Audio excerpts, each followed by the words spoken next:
Hi, இன்னைக்கு நம்ம ஒரு வித்தியாசமான விஷயத்தை பத்தி தான் பார்க்க போறோம். ஃபேப்ரிக் வந்து ஓப்பனிங் வீடியோ பார்த்திருப்பீங்க, அதே மாதிரி ட்ரெஸ்ஸஸ் வீடியோ பார்த்திருப்பீங்க, அவைலபிளா இருக்கா இல்ல வந்து கஸ்டமர்ஸோட ஃபீட்பேக் எல்லாமே போஸ்ட் பண்ணியிருக்கோம். பட் அதே மாதிரி அந்த ஃபேப்ரிக்கோட குவாலிட்டியை செக் பண்ற வீடியோ தான் இன்னைக்கு நான் போஸ்ட் பண்ண போறேன். ஸோ இன்னைக்கு நம்ம வந்து இந்த ட்ரெஸ்ஸை பத்தி தான் பார்க்க போறோம். இந்த ட்ரெஸ் நம்ம ஆல்ரெடி நான் போஸ்ட் பண்ணியிருக்கேன் நம்ம பேஜ்ல. ஸோ இந்த ஒரு காட்டன் ட்ரெஸ் தான் வந்துட்டு என்ன ஆகுது, இது வாஷிங்க்கு அப்புறம் எப்படி இருக்கு அப்படிங்கிற மாதிரி தான் பார்க்க போறோம். ஸோ அதுக்கு தான் லிக்விட் எடுத்திருக்கேன் அண்ட் பக்கெட் ஆஃப் வாட்டர். முதல்ல தண்ணி மிக்சரை வந்து ரெடி பண்ணிக்கலாம். ஒரே ஒரு ட்ரெஸ்ன்றதால நான் கொஞ்சமா தான் லிக்விட் போட்டிருக்கேன். அதை ஃபோமி ஆக்கிட்டு இப்போ நம்ம தண்ணியும் டிப் பண்ணியாச்சு.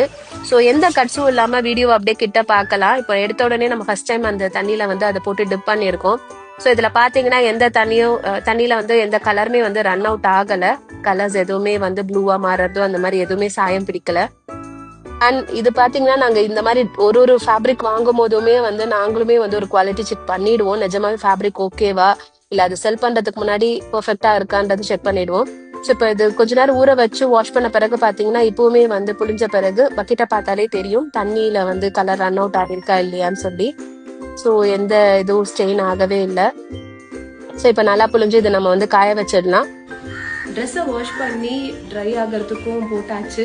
ஸோ இது ட்ரை ஆனதுமே நான் ஃபிட் செக் பண்ணிட்டு நான் உங்களுக்கு எவ்வளோ ஷ்ரிங்கேஜ் இருந்தது என்னன்றதையும் நான் அப்டேட் பண்றேன். தேங்க்யூ.